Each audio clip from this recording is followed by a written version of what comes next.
Hello everyone, welcome to your channel Vishesh academy by Neha. This is Neha. तो कैसे हैं आप सब? होप सो सब बढ़िया होंगे।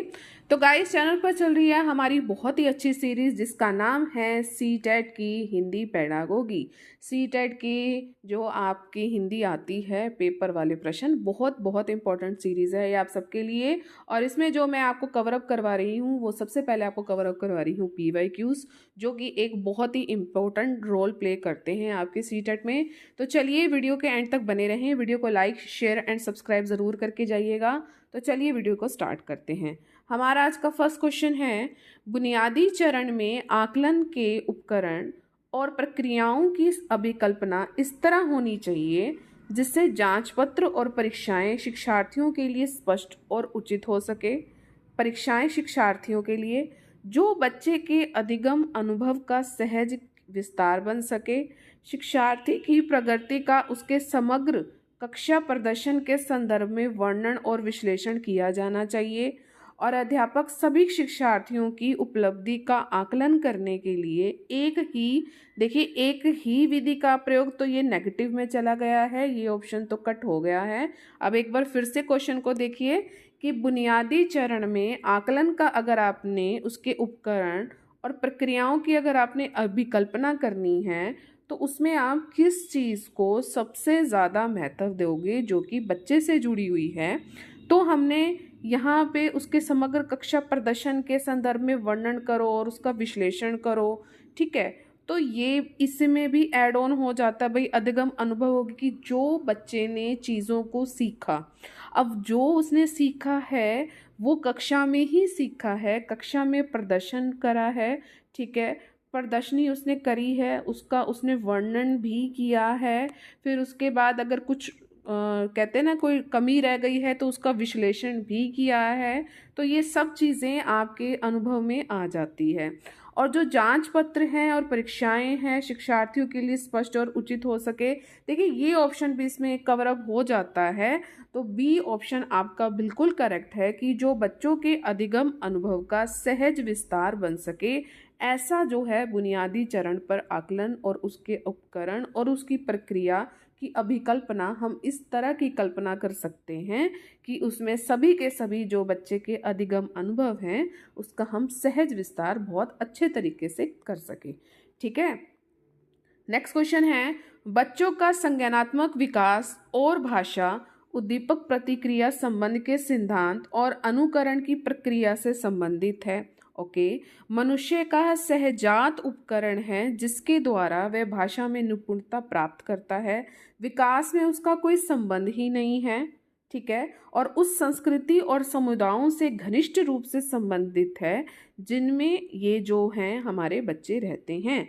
तो क्वेश्चन क्या है आपका कि बच्चों का संज्ञानात्मक विकास और भाषा, क्या लगता है आपको इसका करेक्ट ऑप्शन क्या होगा? देखिए जो डी ऑप्शन है आपका इसमें बिल्कुल करेक्ट है।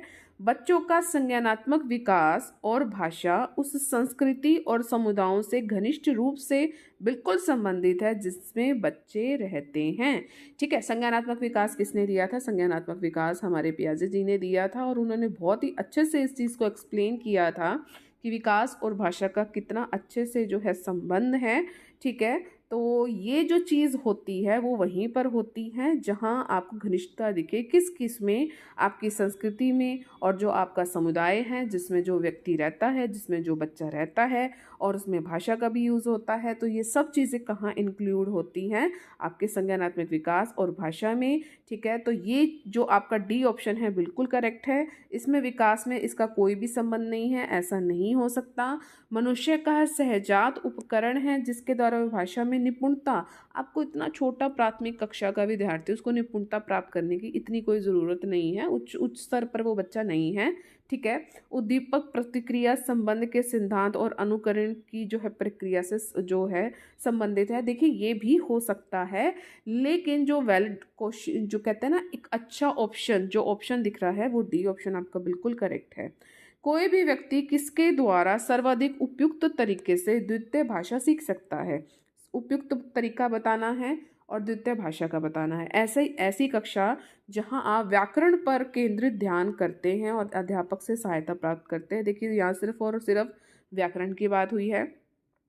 अपने समाज में सहजात वाचकों मूल भाषा बोलने वालों के सतत संपर्क के माध्यम से आप द्वितीय भाषा को सीख सकते हैं। श्रव्य भाषिक विधि के अनुसार संवादों को बार बार दोहराओ और उसका अभ्यास करो, इसके द्वारा आप द्वितीय भाषा को सीख सकते हैं। लक्ष्य भाषा के किसी वाचन पाठ्यक्रम में दाखिला ले लो और इस तरह जो है आप द्वितीय भाषा को सीख सकते हो। अब आप बताओ कि आपको करेक्ट ऑप्शन आपको क्या लगता है। देखिए, इसका जो करेक्ट ऑप्शन मैं आपको दिखाना चाहूँगी इसका बी है। ठीक है, आप जब किसी से लगातार अगर बातचीत कर रहे हो, ठीक है, उसके संपर्क में हो, लगातार संपर्क बनाए जा रहे हो और उस भाषा को आप बार बार बोल रहे हो समाज में, तो आप ऑब्वियस सी बात है उस भाषा को बहुत जल्दी सीखोगे। तो बी ऑप्शन आपका बिल्कुल करेक्ट है और मुझे उम्मीद है आपने भी यही ही सोचा होगा। तो आउट ऑफ 15 आपने जो है अपने कमेंट सेक्शन में मुझे ज़रूर बताने हैं आपके कितने मार्क्स बने। भाषा अधिगम एक गहन प्रक्रिया है, बिल्कुल है, जो जन्म के समय से ही शुरू हो जाती है और जीवन पर्यंत चलती है। ठीक है, क्या आप इस कथन से सहमत या असहमत हैं? मैं इस कथन से सहमत हूँ, मैं इस कथन से असहमत हूँ और मैं इस कथन से आंशिक रूप से हूँ या असहमत हूँ। देखो, जीवन पर्यंत तो चलती है, ठीक है, लेकिन भाषा अधिगम एक सहज प्रक्रिया है। जीवन पर्यंत तो है, गहन नहीं है, सहज है। सहज बोलते हैं हम, गहन नहीं बोलते हैं। आपकी जो भाषा की पहली जो डेफिनेशन है ना, वो सहज से शुरू होती है, जो जन्म के कुछ समय बाद से शुरू हो जाती है और जीवन पर्यंत चलती रहती है। तो बी ऑप्शन आपका बिल्कुल बिल्कुल इसमें जो है करेक्ट है। ठीक है, चॉम्स्की ने तो जो है भाषा को तो बस पूछो मत, क्या उसने इतना एलईडी दिया है, इतना बढ़िया तरीके से बताया है व्याकरण को लेके। तो भाषा पे तो हर कोई पकड़ बनाता है। आप उसको गहन नहीं कह सकते क्योंकि उसकी गहनता आपकी मैच्योरिटी पे भी डिपेंड करती है। ठीक है, कक्षा में छोटे बच्चों के लिए मुद्रित पुस्तकों के साथ श्रव्य पुस्तकें और छोटे बच्चों की स्पर्शग्राही योग्यताओं का इस्तेमाल करने वाली जो पुस्तकें होनी चाहिए, क्योंकि इससे क्या होगा, कक्षा में विविधता आती है। बच्चों की विविधता को बहुत पसंद है। यह अध्यापकों को आकलन के लिए विभिन्न पुस्तकों का प्रयोग करने की सहायता देती है। विविधता वाले शिक्षार्थियों तक पुस्तकें अधिक सुलभ बनाती हैं, अध्यापक पर अधिक बोझ नहीं डालती है। देखो, जो डाइवर्सिटी होगी वो ज़्यादा बेटर रहती है। कक्षा में विविधता आने से कुछ नहीं होता, जो पुस्तकें हैं वो सुलभ उस चीज़ को बना देती है। ठीक है, तो सी ऑप्शन आपका इसमें बिल्कुल करेक्ट है। नेक्स्ट क्वेश्चन है, एक अध्यापक ने कक्षा 5 के विद्यार्थियों को शीघ्रता से एक जो है कहानी पढ़ने और उसके बाद 4 चित्रों को क्रम में लगाने के लिए बोला।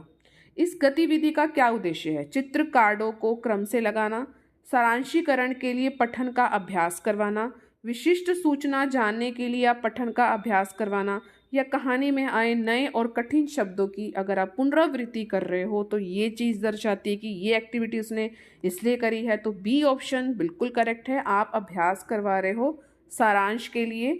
आपने किसी कहानी को पढ़ लिया है, बच्चों को आप कहानी पढ़वा रहे हो, उसके बाद आप बच्चों को कह रहे हो कि आपने जो है 4 चित्र लगाने हैं। तो कहानी को आपने 4 चित्रों में जो है पूरा का पूरा सारांश करके उसका बता दिया।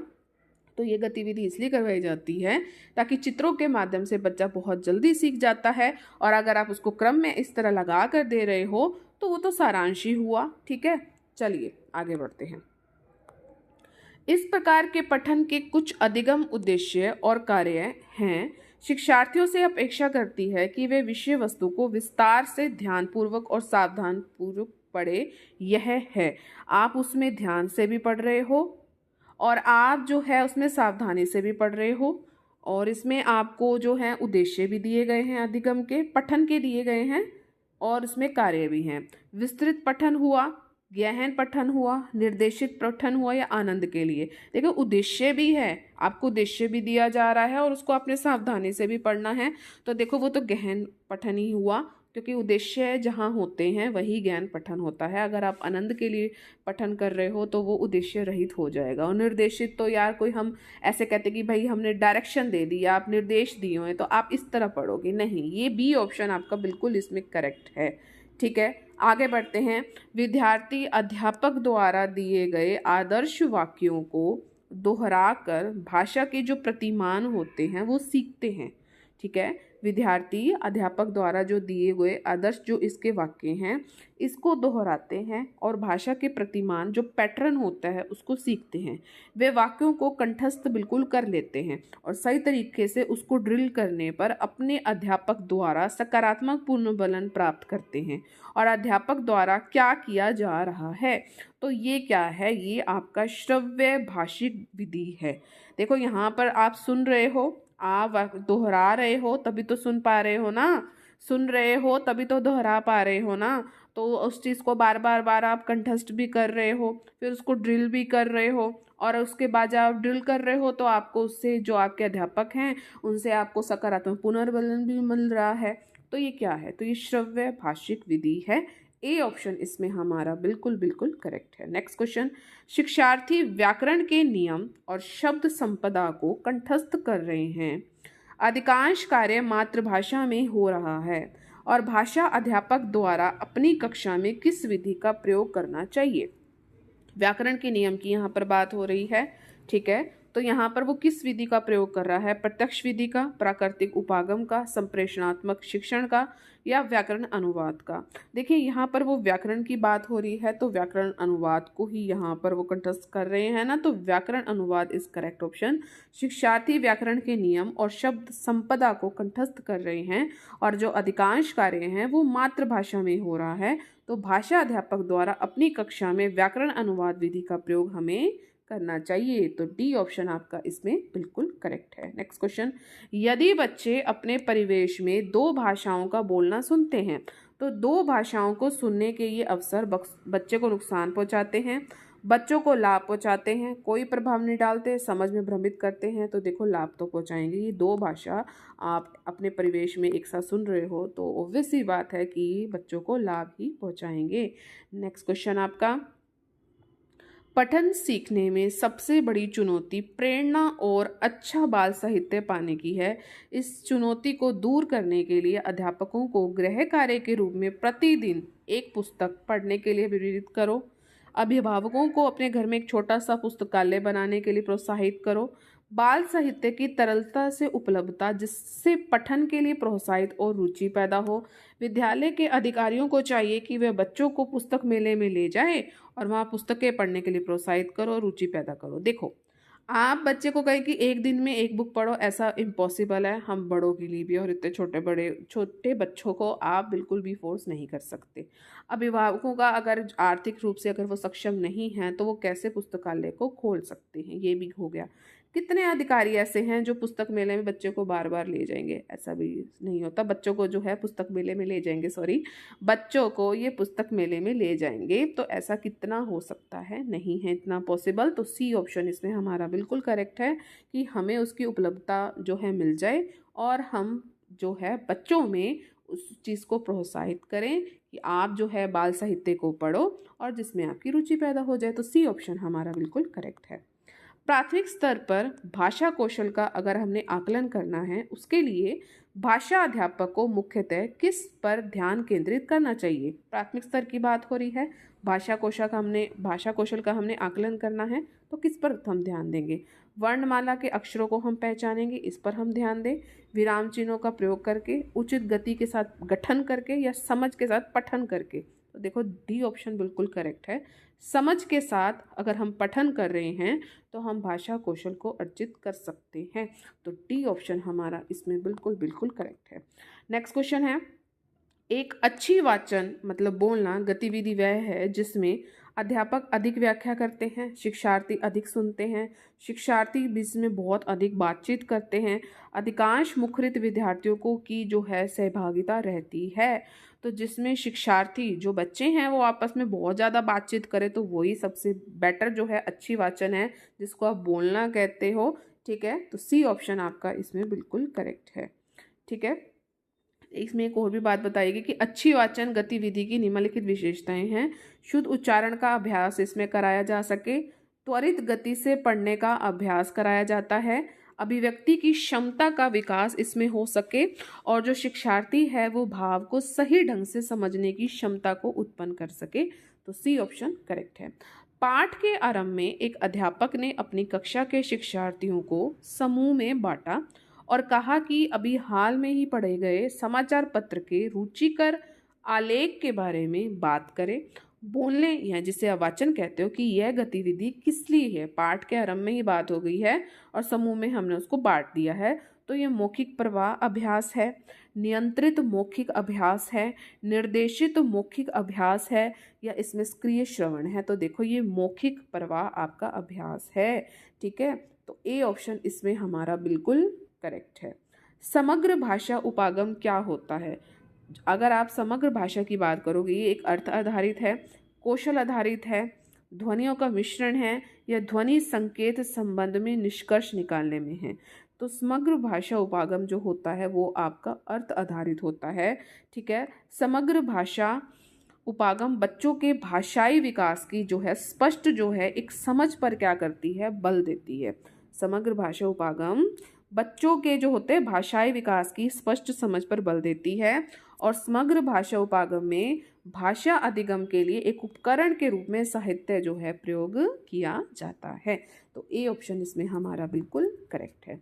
तो गाइस कैसे लगा आज का सेशन? उम्मीद है आपको अच्छा लगा होगा। अगर आपको ये सेशन अच्छा लगा है प्लीज़ आप सभी अप लाइक ज़रूर करके जाएं, शेयर आप मैक्सिमम करें। आपके जितने भी एजुकेशनल ग्रुप हैं, सब्सक्राइब का रेड बटन उसे ज़रूर प्रेस करें, ऑल पर ज़रूर क्लिक करें, ताकि चैनल पर जितनी भी वीडियोज़ आएँ उसकी नोटिफिकेशन आपको टाइम टू टाइम मिलती रहे। साथ में एक अपडेट और आपके लिए, इसकी जो प्लेलिस्ट है आपकी आज ही जो है अपडेट हो जाएगी। और मैं ये सोच रही हूँ कि साइड बाय साइड हम CDP के भी जो हैं PYQs को अब कंप्लीट करते जाएंगे।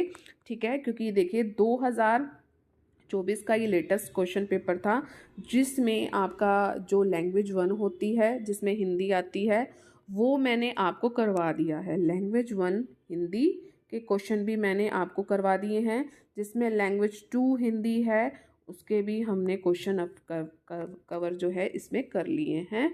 तो 30 क्वेश्चन जो हैं इसमें हो गए हैं। ठीक है, तो इसी तरह अब इसी 2024 का मैं आपको CDP के क्वेश्चंस करवाऊंगी। ठीक है, तो इस तरह जो है अपनी सीरीज़ को बनाए रखेंगे, और अलग अलग इसकी जो है प्लेलिस्ट जो है बनी हुई है आप सबके लिए। तो आप जो है विजिट करें अगर आप चैनल से नए जुड़े हैं। Till then thank you so much for watching. Bye bye guys and take care.